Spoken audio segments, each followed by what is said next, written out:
پڑھیں گے۔ بات چل رہی تھی یہودیوں اور عیسائیوں کی، اہل کتاب کی، ان کی شرارتوں کی، اسلام کے خلاف ان کی دشمنیاں، ان کی سازشیں اس وقت سے لے کر اب تک وہ کرتے آ رہے ہیں۔ لیکن اس وقت جو انہوں نے کی، ان کے بارے میں جو قرآن پاک میں نازل ہوا، وہ بات چل رہی ہے۔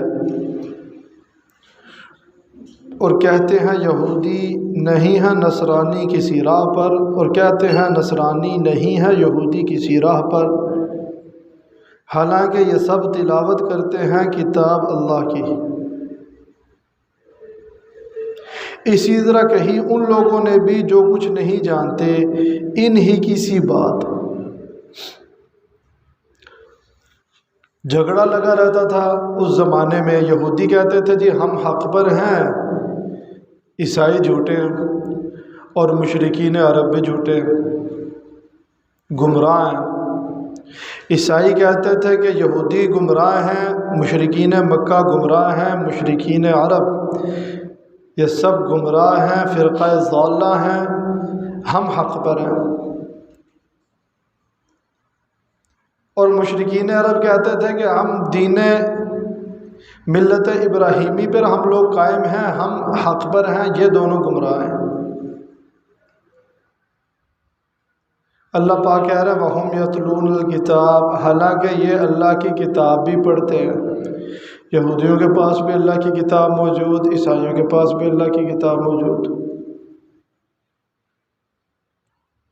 اور ان کتابوں میں یہ بات لکھی ہوئی تھی کہ جب نبی آخر الزمان آئیں گے تو پھر تمہارا دین منسوخ، تمہاری کتاب منسوخ، پھر نبی آخر الزمان پر ایمان لانا تمہارے لیے ضروری، تمہاری نجات کے لیے ضروری، تمہاری بخشش کے لیے ضروری، اور ان پر جو کتاب نازل ہوگی وہ تمہاری کتابوں کو منسوخ کر دے گی، پھر اسی کے مطابق عمل کرنا ہوگا، اسی پر ایمان لانا ہوگا۔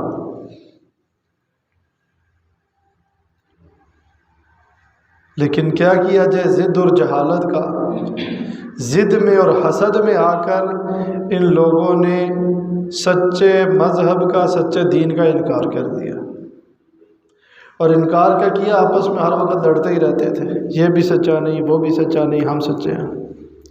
حتیٰ کہ مشرکین عرب جنہوں نے بیت اللہ کی دیوار پر 360 بت نصب کر رکھے تھے، ان میں سے حضرت ابراہیم علیہ السلام کا، اسماعیل علیہ السلام کا، حضرت عیسیٰ علیہ السلام، حضرت مریم کا، ان سب کے انہوں نے بت بنا کے رکھے ہوئے تھے۔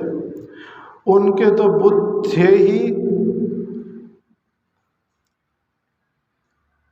ایک مرد اور ایک عورت ایک دفعہ بیت اللہ کے اندر چلے گئے، ان کے آپس میں غلط تعلقات تھے، باہر کوئی جگہ ملی نہیں، معاذ اللہ بیت اللہ کے اندر گئے اور وہاں منہ کالا کرنے لگے، اللہ نے دونوں کو پتھر کا بنا دیا۔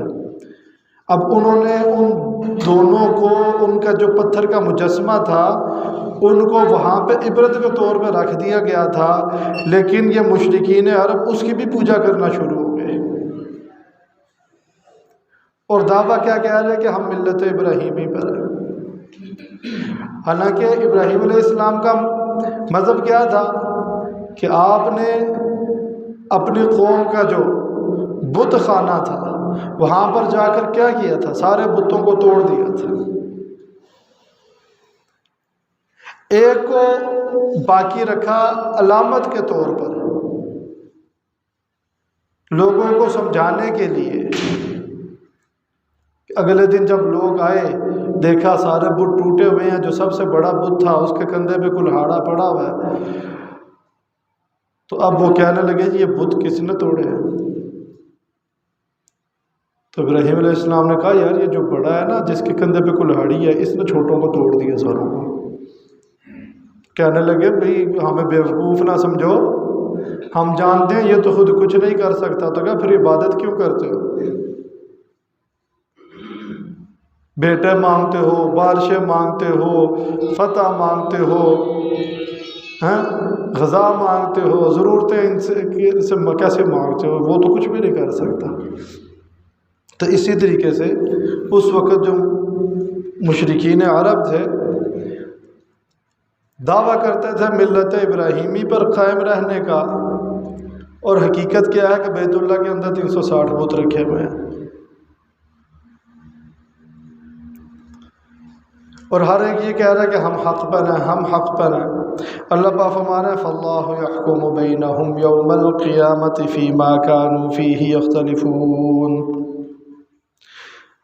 لہٰذا اب اللہ فیصلہ کرے گا ان کے درمیان قیامت کے دن ان باتوں کا جن میں یہ اختلاف کر رہے ہیں۔ اللہ آخرت میں فیصلہ کرے گا، دنیا میں نہیں۔ دنیا میں بھی اللہ نے فیصلہ کر دیا دلائل کے ساتھ، دنیا میں اللہ نے دلائل کے ساتھ فیصلہ کر دیا کہ اس وقت حق پر صرف دین اسلام ہے، باقی ادیان منسوخ ہو چکے ہیں۔ ان کی مثال اس نوٹ کی سی ہے جو اب بند ہو چکے ہیں۔ پہلے 2 روپے کا بھی کاغذ کا نوٹ ہوتا تھا، روپے کا بھی، اب اگر وہ کوئی لے کر آئے تو وہ چلے گا؟ کوئی بھی نہیں لے گا۔ 1000 والے بڑے نوٹ چلتے ہوتے تھے، اب کوئی لے نہیں چلے گا۔ تو یہودیت اور عیسائیت یہ اب منسوخ ہو چکے ہیں، اب دین اسلام ہے۔ تو دلائل سے تو اللہ پاک نے دنیا میں ثابت کر دیا کہ دین اسلام اس وقت سچا مذہب ہے، لیکن آخرت کے دن اللہ پاک عملی طور پر ثابت کر کے دکھائیں گے کہ جو دین اسلام پر ہوگا اس کو جنت میں داخل کریں گے، اور جو دوسرے دینوں پر باقی رہا جن کو اللہ نے منسوخ کر دیا ہے ان کو اٹھا کے جہنم میں پھینک دیں گے۔ اس طریقے سے اللہ قیامت کے دن ان کا فیصلہ کریں گے۔ وَمَنْ